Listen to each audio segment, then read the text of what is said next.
خبر شامل کرتے ہیں بلوچستان کے شہر دالبندین سے ہمارے گدروشیا پوائنٹ کے نمائندہ محمد بخش بلوچ سے۔ مہنگائی کے ستائے دالبندین کے لوگ سڑکوں پر نکل آئے۔ تحریک نوجوانان دالبندین کے زیر اہتمام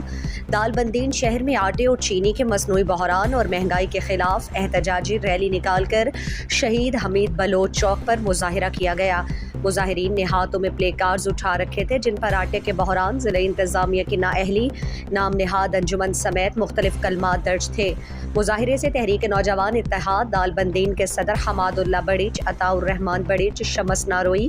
انجمن تاجران کے جنرل سیکریٹری ٹکری نور احمد ساسولی، مسلم لیگ نون کے captain Karim Sasoli, G T A B Chagai کے صدر نذیر ایجباڑی اور دیگر نے خطاب میں کہا کہ ضلع چاغی میں ایک منظم سازش کے تحت ضلع انتظامیہ اور نام نہاد انجمن تاجران کے نمائندوں کی ملی بھگت سے آٹے اور چینی کا مصنوعی بحران پیدا کیا گیا ہے، جس کی وجہ سے 50 کلو آٹے کا تھیلا 10,000 روپے اور چینی فی کلو 200 روپے تک جا پہنچی، جو کہ غریب کی قوت خرید سے باہر ہے۔ انہوں نے کہا کہ اب ہم مزید اپنے لوگوں پر بے تحاشا مہنگائی اور چینی آٹے کے بحران کو برداشت نہیں کریں گے اور علاقے کے لوگوں کے ساتھ مل کر سخت سے سخت احتجاج کرنے کے ساتھ شٹر ڈاؤن اور پہیہ جام ہڑتال کرنے سے بھی گریز نہیں کریں گے۔ علاقے کے لوگ متحد ہو کر ذخیرہ اندوزی کرنے والے تاجران اور گرام فروشی کے خلاف بھرپور آواز اٹھائیں گے۔